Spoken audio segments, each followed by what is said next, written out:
Hi అండి. నమస్తే. నేను మీ Vaishnavi. Welcome back to foodies light. ఈరోజు వీడియోలో రెసిపీ వచ్చేసి అందరికీ ఇష్టమైన నోరూరించే గుత్తి వంకాయ కూరని ఎలా చేసుకోవాలో చూద్దాం. ఇది రైస్‌లోకి, రోటీస్‌లోకి ఇలా ఎందులోకైనా ఈ కర్రీ చాలా బావుంటుందండి. మరి లేట్ ఎందుకు ఈ కర్రీ ప్రిపరేషన్‌ని చూసేద్దాం. ఫస్ట్ నేను ఇక్కడ చూపిస్తున్నట్లుగా ఈ సైజులో ఉన్న 8 ఫ్రెష్‌గా ఉన్న వంకాయల్ని తీసుకోండి.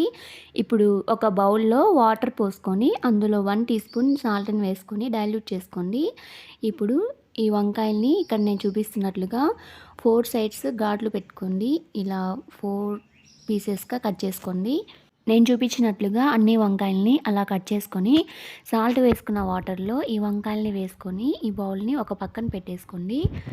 సాల్ట్ వాటర్లో వేసుకోవడం వల్ల వంకాయలు బ్లాక్ కలర్లోకి చేంజ్ అవ్వకుండా ఉంటాయండి. ఇప్పుడు స్టవ్ పైన ఒక ప్యాన్ పెట్టుకొని అందులో 3 టేబుల్ స్పూన్ల పల్లీలు వేసుకోండి. పల్లీలు వేశాక 1 టీ స్పూన్ జీలకర్ర, 1 టేబుల్ స్పూన్ ధనియాలు, పావు టీ స్పూన్ మెంతులు వేసుకోండి. తర్వాత 1 ఇంచు దాల్చిన చెక్క, 4 లవంగాలు, 2 యాలకులు వేసుకోండి. ఇప్పుడు ఇందులో 2 టేబుల్ స్పూన్ల పచ్చి కొబ్బరిని వేసుకోండి. మీ దగ్గర పచ్చి కొబ్బరి లేకపోతే 2 టేబుల్ స్పూన్ల ఎండు కొబ్బరైనా వేసుకోండి, పర్లేదు. పచ్చి కొబ్బరి వేస్తే కొంచెం టేస్ట్ బాగుంటుంది.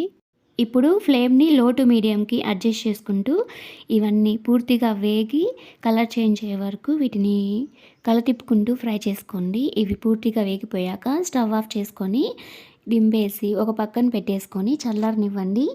ఇవి పూర్తిగా చల్లారిపోయాక ఒక మిక్సీ జార్లో వీటిని వేసేసుకొని ఫైన్ పౌడర్ లాగా వీటిని గ్రైండ్ చేసేసుకోండి.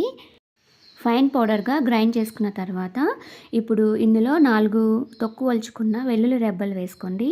1 ఇంచు అల్లం ముక్క, 3 మీడియం సైజ్ ఆనియన్స్ని ఇలా సన్నగా పొడవుగా కట్ చేసుకొని అందులో సగం ఆనియన్స్ తీసి ఇందులో వేసేసుకోండి. ఇప్పుడు పావు టీ స్పూన్ పసుపు, 1 టీ స్పూన్ కారం, 1 టీ స్పూన్ సాల్ట్ వేసుకొని ఇవి కొద్దిగా వాటర్ పోసుకొని స్మూత్ పేస్ట్ లాగా గ్రైండ్ చేసేసుకోండి. స్మూత్గా గ్రైండ్ చేసుకున్న పేస్ట్ని ఇలా ఒక బౌల్లోకి తీసుకొని ఒక పక్కన పెట్టేసుకోండి. ఉప్పు నీటిలో వేసుకున్న వంకాయల్ని తీసి ఒక ప్లేట్లో పెట్టుకోండి. మనం స్టఫింగ్ కోసం ప్రిపేర్ చేసుకున్న మసాలా పేస్ట్ని ఇప్పుడు ఈ వంకాయలలో నేను ఇక్కడ చూపిస్తున్నట్లుగా చేత్తో కానీ స్పూన్తో కానీ స్టఫింగ్ చేసేసుకోండి. ఇలా అన్నిటికీ స్టఫింగ్ చేసేసుకొని ఒక ప్లేట్లో పెట్టుకోండి.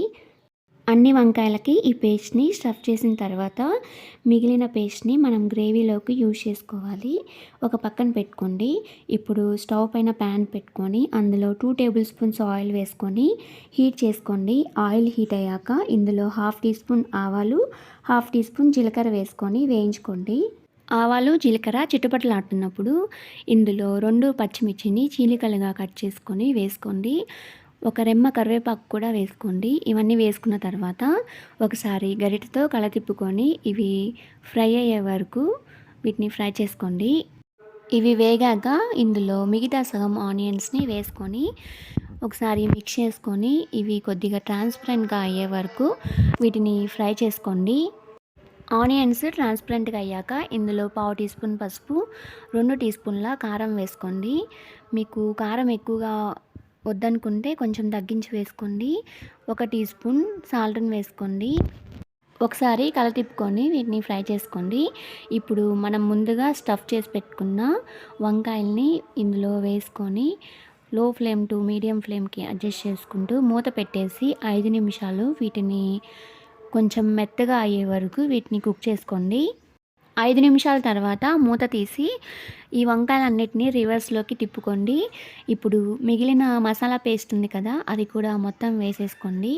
వేసుకున్న తర్వాత గరిటె తీసుకొని ఇది మొత్తం పూర్తిగా మిక్స్ చేసేసుకోండి. మిక్స్ చేసుకున్న తర్వాత ఇప్పుడు ఇందులో 1 కప్పు వాటర్ని పోసుకోండి. ఈ కప్ వచ్చేసి 200 ml ఉంటుంది. ఇప్పుడు మళ్ళీ ఒకసారి వీటిని పూర్తిగా కలతిప్పుకొని మూత పెట్టేసి ఈ గ్రేవీ అంతా చిక్కపడి దగ్గర పడాలండి. ఆయిల్ కూడా పైకి తేలాలి.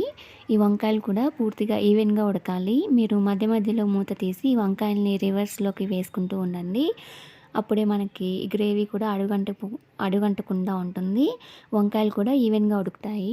కాసేపటి తర్వాత ఇలా ఆయిల్ పైకి తేలి గ్రేవీ కూడా దగ్గర పడింది కదా, ఇప్పుడు ఇందులో 2-3 టేబుల్ స్పూన్ల చింతపండు రసంని వేసుకోండి. ఈ రసం వచ్చేసి మరీ చిక్కగా ఉండకూడదు, మరీ పలుచగా ఉండకూడదు. ఇలా ఫ్లోయింగ్ కన్సిస్టెన్సీ లాగా ఉండాలి. చింతపండు రసం వేసిన తర్వాత ఇప్పుడు ఒకసారి మొత్తం మిక్స్ చేసేసుకొని ఇందులో సన్నగా తరిగిన కొత్తిమీరని వేసుకోండి. కొత్తిమీర కూడా వేసిన తర్వాత చివరిగా ఒకసారి సాల్ట్ని చెక్ చేసుకోండి, సరిపోయిందో లేదో. మీకు తక్కువైంది అనిపిస్తే ఇంకొంచెం యాడ్ చేసుకోండి. ఇప్పుడు మూత పెట్టేసి ఒక 2-3 నిమిషాల వరకు ఫ్లేమ్ని లోకి అడ్జస్ట్ చేసుకొని దీన్ని కుక్ చేసుకోండి. 2-3 నిమిషాల తర్వాత దీన్ని స్టవ్ ఆఫ్ చేసేసుకొని సర్వ్ చేసేసుకోండి. చూస్తుంటే నోరూరుతుంది కదా! అయితే మీరు కూడా తప్పకుండా ట్రై చేసి టేస్ట్ చేయండి. మీ ఫ్రెండ్స్కి, ఫ్యామిలీ మెంబర్స్కి ఈ వీడియోని షేర్ చేయండి. మరెన్నో మంచి రెసిపీస్ కోసం ఫుడీస్ లైట్ ఛానల్ని సబ్స్క్రైబ్ చేసుకోండి.